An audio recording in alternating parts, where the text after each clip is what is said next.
अभिनेता विकी कौशलचा छावा चित्रपट सध्या प्रेक्षकांच्या मनावरती राज्य करतोय आणि या सिनेमातून छत्रपती संभाजी महाराजांचा इतिहास उलगडण्याचा प्रयत्न करण्यात आलाय।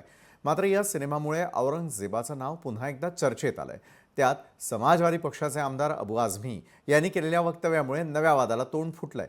औरंगजेबाच्या राजवटीमध्ये भारताचा GDP 24% इतका होता आणि त्यामुळेच इंग्रज हे भारतामध्ये आल्याचा दावा आणि त्या संदर्भातली बातमी तर आपण पाहिली। वळूयात पुढच्या बातमीकडे। राष्ट्रीय स्वयंसेवक संघाचे माजी सरकार्यवाह भैयाजी जोशी यांनी मराठीबद्दल एक धक्कादायक विधान केलेलं होतं। घाटकोपरची भाषा मराठी असल्याचं जोशी म्हणाले।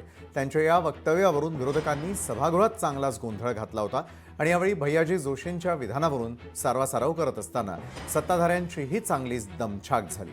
मराठीच्या मुद्द्यावरून सर्वच स्तरातून पडसाद उमटू लागल्यानंतर भैयाजी जोशींनीही आपल्या विधानाबद्दल सारवासारव केली आहे। त्यांनी मराठीबद्दल नेमकं काय विधान केलं होतं आणि नंतर कशी सारवासारव केली पाहूयात।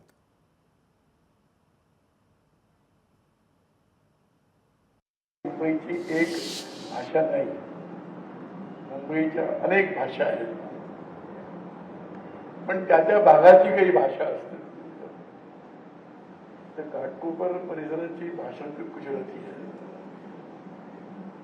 गिरगावमध्ये हिंदी बोलणारे कमी मिळतील, मराठी बोलणारे। त्यामुळे मुंबई सोपं आहे की येणाऱ्या माणसाला मराठी शिकलं पाहिजे असं नाही।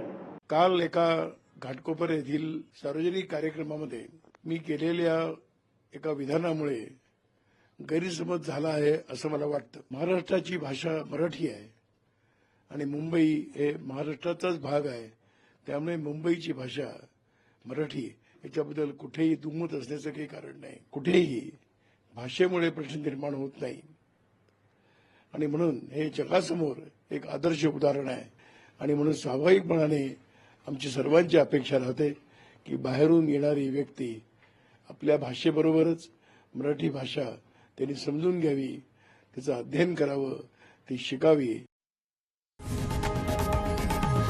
लोकशाही मराठी ऐका, पहा, जागरूक रहा।